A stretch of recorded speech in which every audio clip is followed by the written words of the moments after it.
Hello friends, welcome to Dhana's tips. நம்ம இது வரைக்கும் எத்தனையோ பொடி வகைகள் பார்த்துருப்போம். இன்றைக்கி நம்ம பார்க்க போகிறது தேங்காய் பொடி. இந்த தேங்காய் பொடி பார்த்திங்கன்னா நம்ம வெறும் சாதத்தில் தேங்காய் பொடி போட்டு அது கூட கொஞ்சமாக எண்ணெய் சேர்த்து சாப்பிட்லாம். அப்படி இல்லைனா இட்லி தோசைக்கு கூட தொட்டு சாப்பிட்லாம். இந்த பொடி செய்கிறது எப்படின்னு பார்க்கலாம்.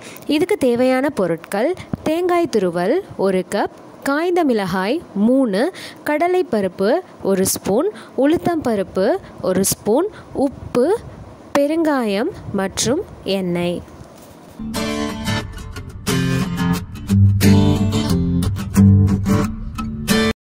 கடாயில் 1 ஸ்பூன் எண்ணெய் விட்டுக்கலாம். எண்ணெய் நல்லா சூடானதுக்கு அப்புறமா ஃபஸ்ட்டு பெருங்காயத்தை சேர்த்து தாளிச்சிடலாம்.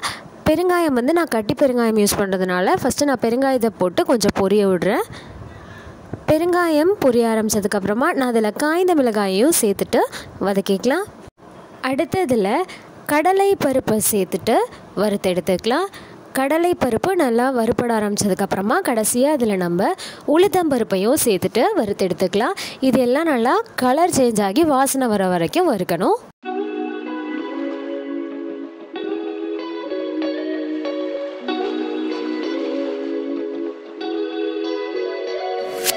இப்போ பார்த்திங்கன்னா எல்லாமே நல்லா வறுபட்டுருச்சு. இதை வேறு ஒரு பிளேட்க்கு மாற்றி ஆற வச்சு எடுத்துக்கலாம். இதை எல்லாத்தையும் வேறு ஒரு பிளேட்க்கு மாற்றினதுக்கப்புறமா நம்ம துருவி வச்ச தேங்காய் துருவலையும் சேர்த்துட்டு நல்லா வறுத்து எடுத்துக்கலாம். தேங்காய் துருவல் பார்த்திங்கன்னா நல்லா கலர் சேஞ்ச் ஆகி அதுவும் தேங்காய் வாசனை வர ஆரம்பிக்கும். அது வரைக்கும் நம்ம தேங்காவை வறுக்கணும்.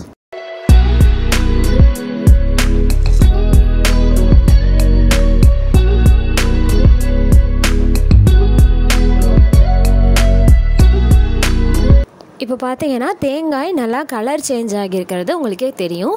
வாசனையும் வர ஆரம்பிச்சிருச்சு. இதையும் நம்ம வேறு ஒரு பிளேட்க்கு மாற்றி ஆற வச்சு எடுத்துக்கலாம். இது நல்லா ஆறுனதுக்கு அப்புறமா தான் நம்ம அதை அரைக்க போகிறோம்.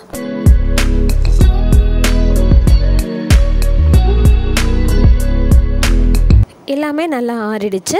இப்போ நம்ம மிக்ஸி ஜாரில் கடலை பருப்பு, உளுத்தம்பருப்பு, காய்ந்த மிளகாய், பெருங்காயம், உப்பு இது எல்லாத்தையும் சேர்த்துட்டு ஃபஸ்ட்டு அரைச்சி எடுத்துக்கலாம். இது இப்போ அரைப்படலை, கொஞ்சம் முழுசாக இருக்குது. அதனால் திரும்ப இன்னொரு தடவை அரைச்சி எடுத்துக்கலாம். இப்போ இது நல்லா அரைப்பட்டுருச்சு. இதில் நம்ம வதக்கி வச்ச தேங்காய் துருவலையும் சேர்த்துட்டு அரைச்சி எடுத்துக்கலாம். அரைப்பட்டுருச்சு. இதை ஒரு ஸ்பூனை வச்சு நல்லா மிக்ஸ் பண்ணிவிட்டு இதை வேறு ஒரு கப்புக்கு மாற்றிக்கலாம். ரொம்ப ரொம்ப டேஸ்டியான மற்றும் டிஃப்ரெண்ட்டான தேங்காய் பொடி தயாராகிடுச்சு. இந்த பொடி நம்ம தேங்காய் வச்சு செஞ்சுருக்கிறதுனால 10 நாளைக்கு நமக்கு கெட்டு போகாமல் இருக்கும். அந்த 10 நாளுமே பார்த்திங்கன்னா நீங்கள் யூஸ் பண்ணும்போது சாப்பிட்டுட்டு மிச்ச நேரத்தில் அதை ஃப்ரிட்ஜில் வச்சிட்டிங்க அப்படின்னா 10 நாளைக்கு இது கெட்டு போகாமல் இருக்கும். ட்ரை பண்ணிவிட்டு எப்படி இருக்குன்னு கமெண்ட் பண்ணுங்கள். சேனலுக்கு சப்ஸ்கிரைப் பண்ணுங்கள். மறக்காமல் பக்கத்தில் இருக்க பெல் ஐகானை கிளிக் பண்ணிக்கோங்க. தேங்க்யூ.